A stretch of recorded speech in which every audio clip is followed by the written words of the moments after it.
Welcome all day 6 of 150 days challenge. ಇವತ್ತು ಬೆಳಗ್ಗೆ ಎದ್ದು ಪ್ರೋಟೀನ್ ಇಂಟೇಕ್ ನಮ್ಮದು ಫುಲ್ ಮಾಡ್ಕೊಂಡು ಅದಾದ ತಕ್ಷಣ ನಾವು ಪಾತಾಳಗಂಗೆ ನೋಡೋಕೆ ಹೋದ್ವಿ. ಪಾತಾಳಗಂಗೆ ನೋಡಿಕೊಂಡು ಆ ಡ್ಯಾಮ್ ಹತ್ರನೇ ಹೋಗೋದಕ್ಕೆ ಇಷ್ಟೆಲ್ಲ ಗುದ್ದಾಡ್ಬೇಕಲ್ಲಪ್ಪ, ಪೂರ್ತಿ ಗುಡ್ಡ ಸುತ್ತಿರ್ಬೇಕಂತ ಅಂದ್ಕೊಂಡು ಇದೆಲ್ಲ ಮಾಡ್ಕೊಂಡು ಬ್ರೇಕ್ಫಾಸ್ಟ್ ಮಾಡ್ಕೋಬೇಕಂತ ಗಿಸಿಂದ ಹೋದ್ವಿ.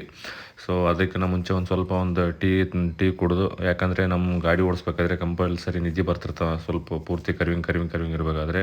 ಸೊ ಅದು ಅವಾಯ್ಡ್ ಮಾಡೋದಕ್ಕೋಸ್ಕರ ಇಷ್ಟೆಲ್ಲ ಮುಗಿಸ್ಕೊಂಡು ಫುಲ್ ಹೆವಿ ಜರ್ನಿ ಮಾಡ್ಕೊಂಡು 4:30 ಹಂಗೆ ಮಂದಿ ತಿನ್ಬೇಕಂತ ಗಿಸಿಂದ ಜಿಶನ್ ಇದಕ್ಕೆ ಬಂದ್ವಿ ನಾರಾಯಣಪುರಲ್ಲಿ. ಅದೆಲ್ಲ ಮಂದಿ ಅದೆಲ್ಲ ತಿಂದೇವ ನಮ್ಮ ಅಭಿ. ಅದೆಲ್ಲ ಮುಗಿಸ್ಕೊಂಡು ವಾಪಸ್ಸೀಗ ಮನೆ ಕಡೆ ಹೊಂಟೀವಿ.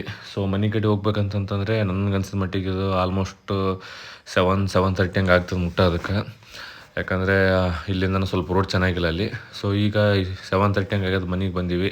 ಮನೆಗೆ ಅಂದ್ರೇನ ಇಲ್ಲಿ ಊರಿಗೆ ಬಂದೀವಿ. ಸೊ ಇದು ಮುಗಿಸ್ಕೊಂಡು ಮನೆಗೆ ಬಂದು ಆ್ಯಸ್ ಯೂಶ್ವಲ್ ಭಗವದ್ಗೀತೆ ಓದ್ಕೊಂಡು ಮಲ್ಕೋಬೇಕು. ಯಾಕಂದರೆ ಇವತ್ತು ಫುಲ್ ಡೇ ಇದಾಗ ನಮ್ಗೆ ರೆಸ್ಟ್ ಇಲ್ಲ ಏನಿಲ್ಲ. ಸೊ ಇಲ್ಲಿಗೆ